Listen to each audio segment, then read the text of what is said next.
రండి పాపపు మూటను మోసుకుంటూ చూడండి ఎట్లా వస్తున్నాడు మానవుడు. మరి పాపము వ్యసనాలలో ఉన్నప్పుడు, రక్షకుడు రమ్మనుచున్నాడు, నీ పాపములో ఉన్నప్పుడు యేసయ్య సిలువ యొద్దకు రావాలి.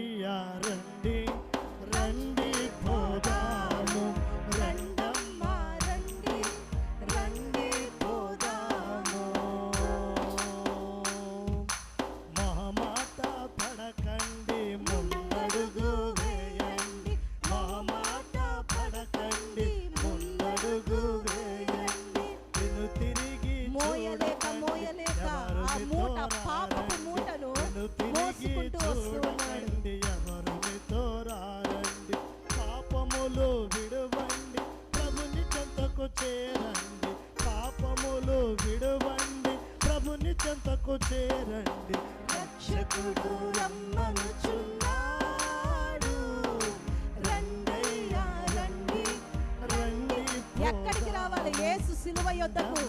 రండి రండి పోదాము.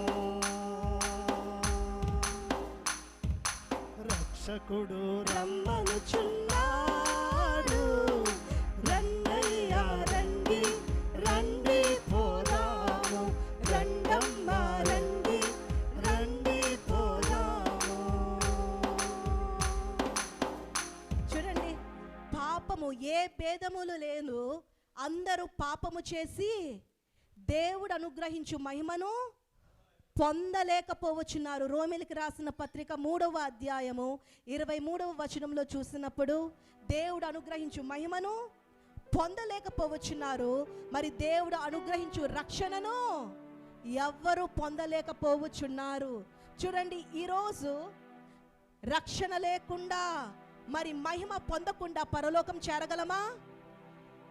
చేరగలమా? చెప్పండి, చేరలేము. కాబట్టి ఈ పాపపు భారాన్ని తీసివేయాలనే దాహము యేసయ్య కలిగి ఉన్నాడు. ఆమేన్.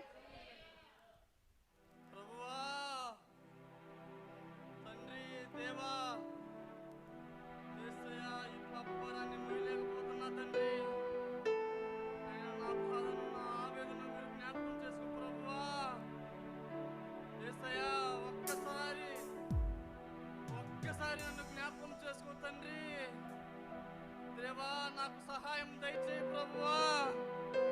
యేసయ్యా ప్రభువా, సహాయము దయచేయి తండ్రి, సహాయము చేయి దేవా. చూడండి, మానవుడు ఇట్లా పాపము నిమిత్తమై మోసుకుంటూ ఉన్న